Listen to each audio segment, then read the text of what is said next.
Hérole Nussier, bonjour. Bonjour Daniel. Tu sais, Hérole, il y a une expression qu'on entend souvent en Guadeloupe pour qualifier un petit peu des actes désagréables, c'est le fanchou. Ça vient de quoi le fanchou en Guadeloupe? Alors cette expression, effectivement, je crois qu'elle est assez caractéristique de notre mode de fonctionnement social.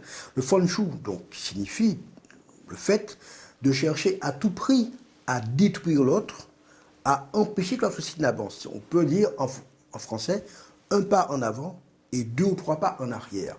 Le principe, et d'ailleurs l'image qui symbolise ça, c'est l'image du panier de crabe.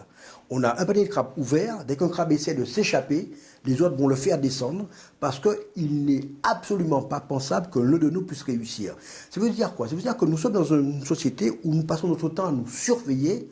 Au lieu de nous épauler, de nous aider pour nous permettre d'avancer, nous passons notre temps à nous surveiller et à empêcher les autres d'avancer et à tout faire pour leur couper l'herbe sous les pieds, à tout faire pour empêcher leur réussite, à tout faire pour dire que non pas il a réussi grâce à moi, parce qu'on pourrait dire ça, même si ce n'est pas tout à fait le cas. Il dit non, il ne réussira pas à cause de moi. D'accord? Donc on voit bien que c'est une vision négative de la société qui est en réalité une vision négative de soi-même. C'est-à-dire qu'on projette ses propres erreurs sur les autres, on projette son propre échec sur les autres, et par conséquent, on refuse que l'autre n'avance parce que nous-mêmes, nous n'avançons pas.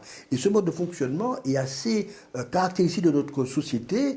Alors on dit qu'il vient de l'esclavage, en partie, mais pas seulement. Je crois que c'est plus ce mode de fonctionnement dans lequel nous sommes quasiment automatisés, quasiment robotisé, au sens où finalement, ce mode de fonctionnement se nourrit par lui-même. C'est-à-dire que si initialement, l'idée que nous ne pourrions jamais réussir, qu'on plaît à nègre, c'est qu'on plaît à chien, c'est ce qu'on a dit effectivement, directement héritier de l'esclavage, mais en réalité, nous avons pris cet argument pour nous-mêmes et nous le développons à l'envi et nous ne faisons que, je dirais, que faire fonctionner ce système par nous-mêmes. C'est une espèce de jalousie alors. Alors, c'est la jalousie, bien évidemment. C'est une jalousie. C'est la jalousie, mais c'est Chronique. chronique, mais c'est Maladie. surtout le fait pour nous de refuser que l'autre ne réussisse, parce que nous n'avons pas réussi. C'est ça l'idée. C'est-à-dire que je refuse que l'autre réussisse parce que moi, j'estime que je peux. Mais même ceux qui réussissent utilisent ce mode de fonctionnement. Parce que le but, c'est que si moi, j'ai réussi à me sauver, et ça, c'est directement lié à la notion de l'esclavage, celui qui est sauvé, si j'ai réussi à me sauver, à avoir une bonne situation, je ne veux pas que les autres aient cette place parce qu'ils vont être des rivaux. Et par conséquent, je dois les éliminer. Est-ce qu'on peut dire que c'est une pathologie? Alors, ces modes de. Alors, c'est pas pathologique au sens où c'est l'ensemble de la société qui fonctionne comme ça. Donc, puisque la pathologie, L'ensemble de la société? c'est une minorité. Bah, une très large majorité de la société fonctionne comme ça. Donc, c'est pas pathologique que c'est une très large majorité, mais c'est pathologique au sens où ce mode de fonctionnement empêche la société d'avancer. Et ce qui est plus grave, c'est que dans notre mode de fonctionnement, plutôt que de valoriser ce qui va, on pointe sans cesse le doigt sur ce qui ne va pas. Et c'est ça qui est dramatique dans notre société, c'est de toujours voir ce qui ne va pas, surtout chez les autres, d'ailleurs jamais chez soi, d'accord? Voir ce qui ne va pas chez les autres, critiquer ce que les autres n'ont pas fait, sans jamais dire ce que nous aurions pu faire pour faire avancer la société. Et par conséquent, ce qu'il faudrait que nous fassions, c'est quoi? Nous dire, bah, écoute, on a des qualités et des défauts comme tout le monde. Les Guadeloupéens ne sont pas ni plus intelligents, ni moins intelligents, ni plus instruits, ni moins instruits. Nous ne sommes pas les pires du monde.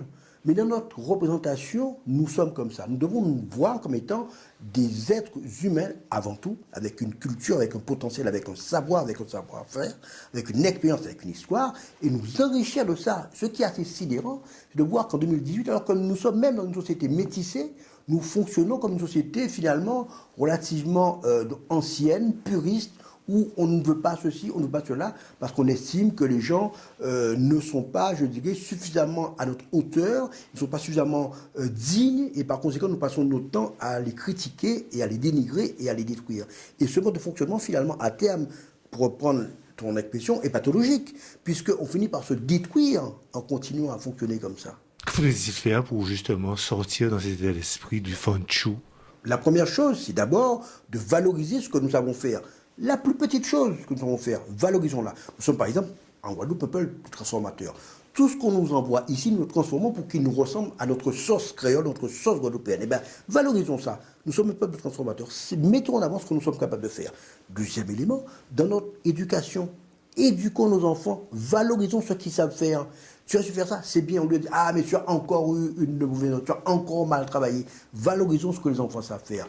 Troisième élément, dans l'entreprise, valorisons nos collaborateurs. Ce qu'ils ont fait, c'est bien.